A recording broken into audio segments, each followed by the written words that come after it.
എന്നെ ഇങ്ങനെട്ട് കൊതിപ്പിക്കാതെ നീ കാര്യങ്ങൾ വേഗത്തിൽ ചെയ്തു തീർക്കടാ. അവളും ഞാനും തമ്മില് ഇനി അധിക ദൂരെ ഇല്ല സാറേ.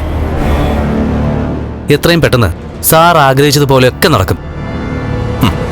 നടക്കുമെന്ന് പറയാൻ തുടങ്ങിയിട്ട് കാലം കുറയായി. എടാ, വിഷു ഒക്കെ വരിക. മഹാലക്ഷ്മി സാഗറിന്റെ കൂടെ ഒളിച്ചോടി എന്നുള്ള വാർത്ത ഒരു വിഷു കൈനീട്ടം പോലെ കേൾപ്പിക്കോ? അയ്യോ, വിഷു ഒന്നും വന്ന് കയറിയില്ല സാറേ. അതുകൊണ്ട് അങ്ങനെ ഒരു വാർത്ത കേൾപ്പിക്കാൻ പറ്റുന്നൊന്നും എനിക്ക് തോന്നുന്നില്ല. എടാ, നിന്നെ അവള് ഒരുപാട് ഇഷ്ടപ്പെടുന്നു എന്നുള്ള കാര്യം ഉറപ്പാ. അങ്ങനെ നമ്മൾ ചിന്തിക്കുമ്പോഴും അവളെക്കുറിച്ച് ഞാൻ പറഞ്ഞതൊക്കെ നിന്റെ മനസ്സിലുണ്ടാവണം.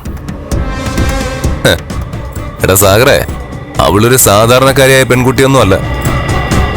പെട്ടെന്നൊന്നും ഒരാണിന്റെ മുമ്പിൽ കീഴടങ്ങി കൊടുക്കുന്നവളും അല്ല. പിന്നെ ആകെയുള്ളൊരു പ്രതീക്ഷ അവളുടെ അനിയത്തി അമ്മയാകാൻ പോകുന്നു എന്നുള്ള വാർത്ത കേൾപ്പിച്ചത് മാത്രം. കല്യാണം കഴിഞ്ഞ ഒരുത്തി കുടുംബജീവിതത്തെപ്പറ്റി ചിന്തിക്കോടാ. അതാണ് നമ്മുടെ പിടിവള്ളി. ഇടയ്ക്കും മുറയ്ക്കൊക്കെ ഞാൻ അവളുടെ മനസ്സിളക്കാൻ ശ്രമിക്കുന്നുണ്ട്. ഇപ്പോ ഒരുമാതിരിപ്പെട്ട എല്ലാ കാര്യങ്ങളും അവൾ എന്നോട് പറയുന്നുണ്ട്. എടാ, ഞാൻ കിടന്ന തോമസ് വൈദ്യന്റെ അടുത്താ അവളിപ്പോ കണ്ണനെ കൊണ്ട് പോയിരിക്കുന്ന. അങ്ങേരാണെങ്കിൽ ആയുർവേദത്തില് സർവജ്ഞ പീഠം കയറിയ ആളാ. കുടുംബങ്ങളിൽ കൂട്ടുകൂടിയ 10 വർഷങ്ങൾ.